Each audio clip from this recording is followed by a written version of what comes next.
Hey, Lashpreneurs. Happy Monday to you. I just got off a call with somebody who's interested in hiring her first team member. Now, she just had a baby a couple months ago, and she's really looking at long-term, how could she make sure she's spending more time with her family? And she asked me a really good question towards the end of the call that I wanted to share with you today that I think is a common question is, do you recommend giving raises and how often and how much?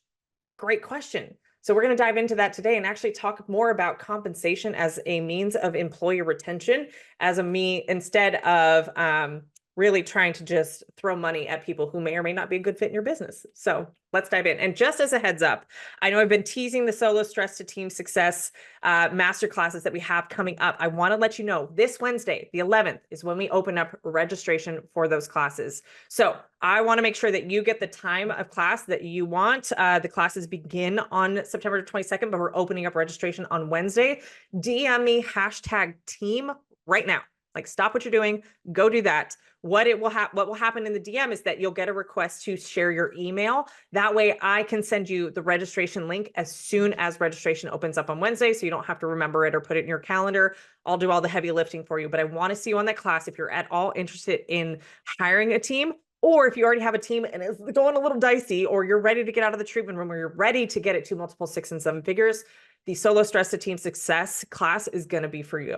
So stop what you're doing right now, pause this episode, go DM me at the Lashpreneur, #team, right? Oh, anybody else remember when it was called #? Anyways, #team, and then give us your email and we'll make sure that we let you know as soon as registration opens up on Wednesday. Okay, so let's talk about raises. So I think by now, if you've been listening to me long enough, you've heard me talk about we teach to hourly, not commission, for a variety of different reasons. There's plenty of episodes. If you just search our websites for commission, you'll see all of my rants around commission-based pay. But essentially, you control your profitability a lot more with fixed labor costs, meaning hourly pay.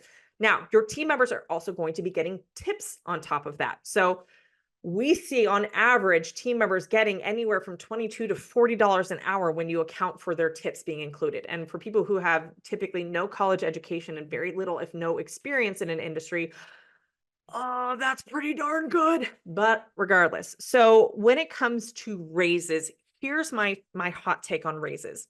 And now this is going to be specific to our programs. I can't speak to how other people teach to employee compensation, but anytime that we have a conversation around employee compensation, it is always a conversation around employee retention, keeping that employee, assuming they're a good employee, around. How can we make sure that what we're offering to this employee that is a great fit for our business and helping the business grow, not just an entitled punk, but that is actually helping and contributing to the growth of the business? Of course, we want to make sure that we're taking care of our people. Absolutely.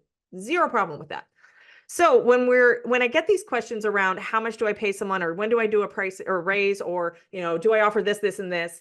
Usually the default in our industry, and I would say even outside of our industry, is just throw more money at the problem, right? It's just throw more money at them. That'll get them to say, no, it really won't. High turnover is common in our industry, and so is 50% commission. So with those two factors at play, more money is not always the answer. In fact, I would say usually the reason why people have to pay their team members so much is because they have a really toxic work environment, or the business is not super profitable. And so they can't afford the luxuries or perks and benefits that maybe other places can't. So we kind of flip that model on its head and we go to base hourly wages and their tips as this is you getting paid for what we've hired you to do. You shouldn't be earning more because you're doing the same job we've hired you to do. However, if we get team members who are incentivized to want to earn more perks or more cash or what have you, cool. Then we actually teach you in our mastermind program how to create a performance-based incentive, AKA a bonus for helping the business grow. Okay, so this is where a quote unquote raise can come in without increasing our base wage labor cost. Because when you commit to, okay, let's say they're going to get 50 cents an hour more, well, now you've committed to paying that whether they continue to produce or not. And a lot of people I find will just like throw wild amounts of a raise. Like, well, we've had some people come into our programs and they'll hire somebody for 90 days at $13 an hour. And as soon as they get out of their 90 days, then they like pay them $18 an hour just for completing training. I'm like, what the hell? Like they just now started producing revenue and you have just tanked your profitability for no reason. Like, why, where did you get a $5 an hour increase as the idea to, yeah, that sounds great. So there's a lot of not really thinking through why we're doing what we're doing and what's the best strategy. So when we have a performance-based incentive, we're only paying out that bonus when they've actually done the thing that's the incentive to grow the business. Now I'm going to keep the math real simple. We teach a lot of different performance-based incentive strategies, but here's just one example. Let's say they average $4,000 in sales a month and they work very part-time and they're getting closer to being fully booked. Well, I might want to, oh, geez, dog. Guy should be used to Scotch right now, freaking out. At this point, he's a co-host of the show. So when we talk about, so like, let's say they're doing $4,000 a month, very part-time. And, she can't work anymore, but we still want her to increase sales. So I might co-create with her a goal of her working to get to $5,000 a month in sales. So increasing her sales by $1,000, not just because I said so, but I'm actually going to like support her in reaching that goal. Because let's say she does that. Well, okay, she is not working anymore. So my costs aren't increasing, but her sales are increasing. So now I have an extra $1,000 coming in the month. If she's done it, I might reward her with a $200 bonus for that. And I'm just, again, pulling numbers out of a hat. We would have to look at your business specifically to see what numbers made sense. But look, if she helps to grow the business by her work by $1,000 a month, sure, I'll throw $200 her way. Like I'm still 800 ahead and she's happy with like the $200. Basically, that might be like half of her paycheck she gets in a bonus. So those are different ways that we can look at doing performance-based increases as opposed to just increasing her hourly rate that we may not be getting a positive return or any more sales or growth or profitability in the business. But there's a lot of different ways that we can actually incentivize them that have nothing to do with cash. So I talk about this inside of our classes, and I might touch on this inside of our Solo Stress to Team Success masterclass. Have you gone to DM me yet? Now's the time. Where we talk about like the Gen Z. Gen Z is going to be primarily who's in the marketplace right now. And this is a group that has seen a lot in their lifetime, and probably more than any other generation, just as far as like change and societal issues and social causes and all that. Like they were born in the early 2000s, right? They watched their parents lose their homes during the 2008 recession and the housing crisis, right? They lost their parents lose their jobs. They were around for Me Too. They were in very developmental, timeframes when social media was going rampant with Me Too, Black Lives Matter, the pandemic, right? And now they're coming into the workforce. So they have a general mistrust for big corporations.